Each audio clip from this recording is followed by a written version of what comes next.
ninkani waa odawaa yuusuf raagi waa geesi haliyey ah oo garab waay maanta. maxaa yeele odawaa yuusuf raagi abaanduulaha guud ee ciidanka qaranka soomaaliyeed wuxuu ka mid ahaa saraakiishii maanta ayagoo ciil haayo ciil bastood la ah iskaga soo baxay aadan yabaal.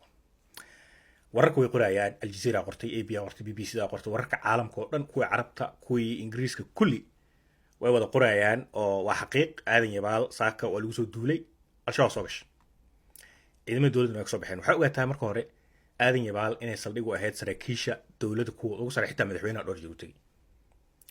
jenaraal yuusuf raagi, shuute iyo abaanduulaha guud ee ciidanka dhulka kulli meeshay joogeen. xitaa waxaa kaaga daran qalabka noociisa ugu casrisan oo dowladda gacanta ku dhigtay qaarkooda meesha yaalay. laba erey ayuu kulanka ugu dambeeyey xasan sheekh uu ku tegey, bil ka hor ma eed maaqaane, uu ku tegey aadan yabaal ninka odayga ah jenaraal odawaa yuusuf raagi talo usoo jeediyay madaxweynaha.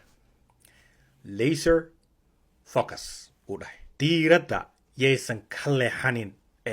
marka qoriga markii liif uu meel kuu saaran yahay, haddaa liifkaas ka leexisid qofkaas waa ku daaya mogta, uu kaa dhuuman karaa. horta taladan uu soo jeediyey jenaraal odawaa yuusuf raagi ee ahayd liifka madaxweyne liifka ha ka leexinin dagaalkan lagula jiro al-shabaab. madaxweynaha taladii waa qaatuu yiri, laakiin wuxuu u muuqataa doorasho iyo qorshe kale iyo baab kale iyo turkiga oo 3 marin la iska aaday bil gudaheeda, adduunkaas oo iskaga mashquulay. wuxuu isku dhex qasay dagaal diblomaasiyadeed iyo dagaalka qoriga ay hubka ah ismana dhex galaan. ka diblomaasiyadda sembri dibaa loo dhigtaa, dalka waa la xureeyaa, toosaa loo xureeyaa. horta ciladaas way dhacday. odawaa yuusuf raagi waa dareemi karaa ciilkaas asagoo maanta maskaxdiisa ay ka guuxayso inuu magaalada iskaga soo baxay ama degmadaas. midda labaada waxay ahayd, wuxuu dalbaday sida wararka hoose aan kusoo ogaaday, odawaa yuusuf raagi uu yiri meeshaan si dagaalka ciidanka ay ugu jiraan waa in hore loo dhaqaaqo. si hore loo dhaqaaqo, agab aad u fara badan oo hadda muqdisho yaalo aa la rabay in si degdeg ah lagu geeyo aadan yabaal meesha ugu badan ciidanka ay joogaan ay ahayd. waxaa la rabay buffer zone in la sameeyo oo ciidanka hore loo sii durjiyo. marka odawaa yuusuf raagi wuxuu dalbaday horta ciidanka in kala bedelaad loo sameeyo, qaar muqdisho laga keeno, kuwii dagaalamay muddo bil ah dagaalamayay dib loo celiyo, magaalada dib loogu celiyo, lasoo nafaqeeyo. saas waa adduunka saas u sameeyaa. midda labaad horta taas miday ahayd, talay ahayd. talada labaad waxay ahayd ugu yaraan 3 diyaaradood waa inay kasoo degaan aadan yabaal calaa maalin. 3daas diyaaradood maadaama aadan yabaal hadda magaalada ay aad uga baxsan tahay, 200 maazaada kilomitir ay u jirto magaalada muqdisho, in cuntada nafaqeysan ciidanka ay u baahan yihiin kuwa dagaalka ku jiro, qalabka jaam gareeyo, taleefanada markay ku wada hadlayaan al-shabaab, iyo sidoo kale waxaa laga rabay madaxdeena ugu sarreyso oo weliba odawaa ugu baaqay ha ka caajisinuu yiri turkiga diyaaradaha droniska ha lasoo badiyo, dhulkan hala keeno. odawaa yuusuf raagi wuxuu yiri haddaa ka caajistaan oo baabka meel kale diiradda idiin saarnaato, annaga waxaa noqonaynaa yiri in supplyigii ama sahadii ay naga sii dhammaato oo dagaalkii marka diiraddii uu noqon waayo. macnaha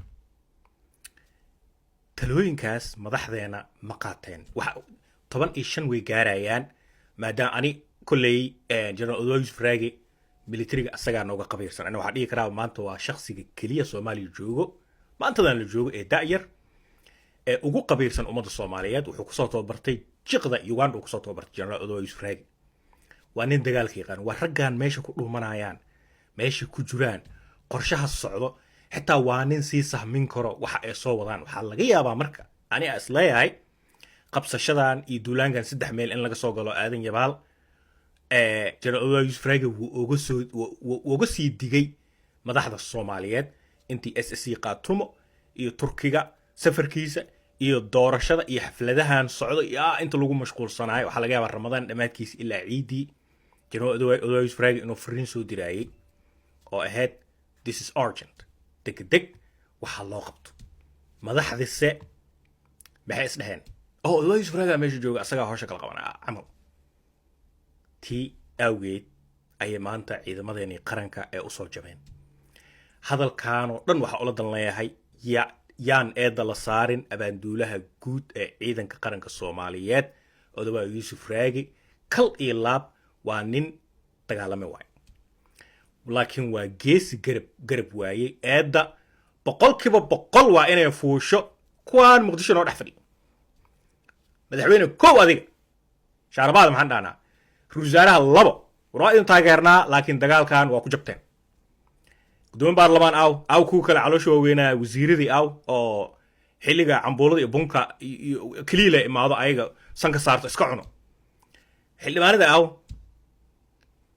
raggaas waa in eedda la saaro ciidamada qaranka xilligan oo kale waxaa la rabay in mishaarkooda weekly uu ahaado bisha laga bedelo weekly looga dhigo mishaarka loo kordhiyo dowladda lacag waa heesaa budgetka ee qodqodo gebi ahaanba dagaalka dalka ka socdo in budgetka la saaro waxaan kale meelaha ay la ordayaan la joojiyo maanta budgetka ciidanka iyo dagaalka iyo ma saarno saa ujeedaan balaayo kale adduunka luu saaran yahay sidii maamul goboleedada loo kala gadan lahaa hadda budget fara badanaa ku baxay aadida SSC qaatumo oo anigaa ka mid ah dadka taageeray laakiin waxaa kaloo ficnaan lahayd isla budgetkaas oo kale iyo dadaalkaas iyo juhdigaas in la geliyo ciidamada qaranka iyo difaaca hal dhib oo jiro oo dowladeena iyo Soomaaliya aan ku arkaa jirto oo anaga waxba aanan ka baran we never learn from mistakes qaladaadka dhac waxba kama barano hadda sheekadan dhacday malasii wadwadi doonaa misbiri markaa soo kacno aadan yaala la wareegayda normal noo noqon doontaa waa iska